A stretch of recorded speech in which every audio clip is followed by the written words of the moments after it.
On April 21st, the world mourned the passing of Pope Francis, who died at the age of 88 due to a stroke and heart failure. His death marked the end of a transformative 12-year papacy that redefined the role of the Catholic Church in the modern world.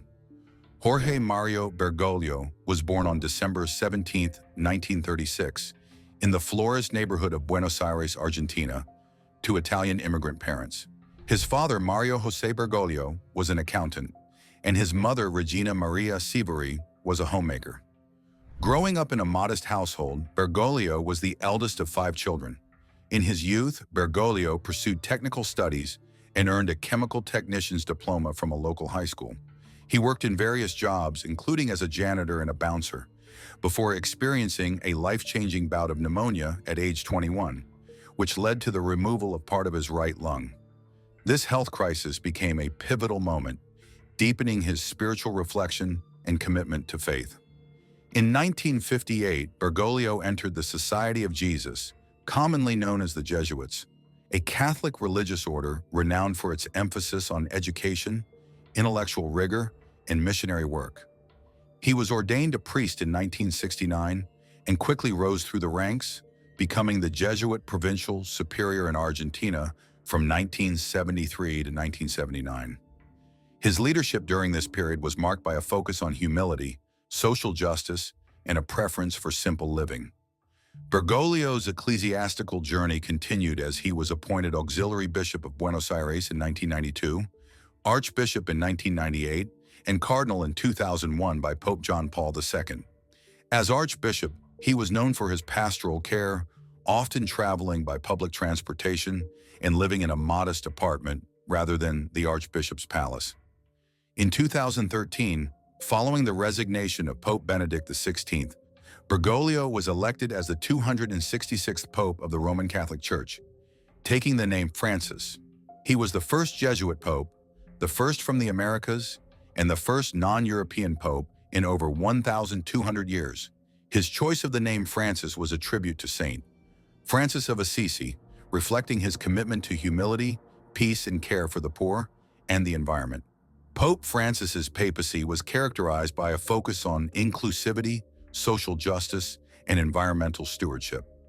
He emphasized the need for the church to be a poor church for the poor and worked to address issues such as climate change, economic inequality, and the refugee crisis.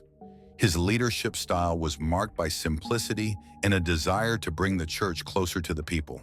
In 2015, Pope Francis released his groundbreaking encyclical, Laudato Si, on care for our common home, the first papal document dedicated entirely to environmental issues. In it, he emphasized the moral imperative of addressing climate change and environmental degradation, highlighting the interconnectedness of social, economic, and ecological systems. He called for an integral ecology that recognizes the relationship between humanity and the environment, urging a collective effort to protect our planet for future generations.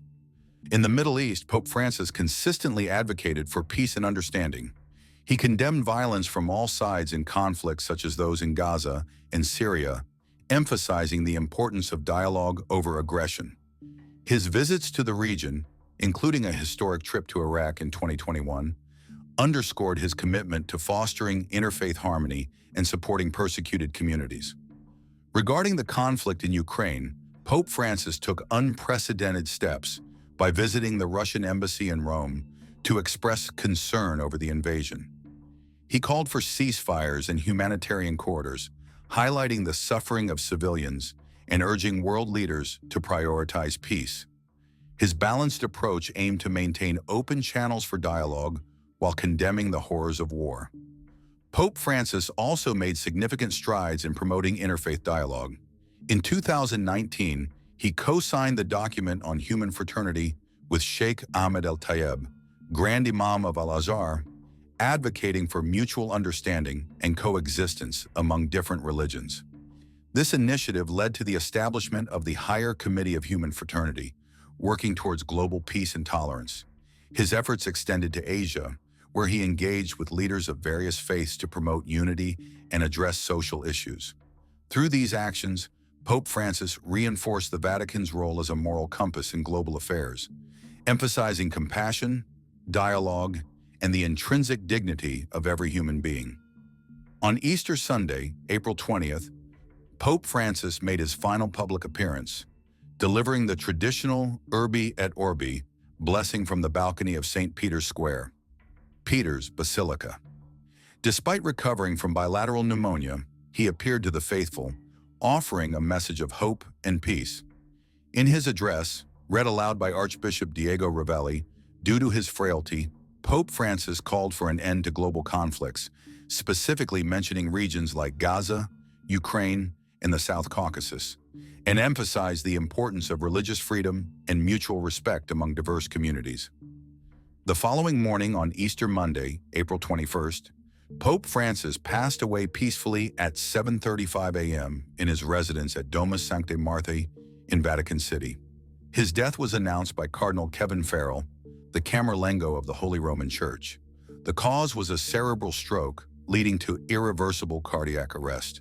His passing marked the end of a 12-year papacy characterized by humility, inclusivity, and a commitment to social justice. In accordance with his wishes, Pope Francis's body lay in state at St. Peter's Basilica from April 23rd to April 25th, allowing the faithful to pay their respects. Over 250,000 mourners visited during this period, reflecting the global impact of his leadership.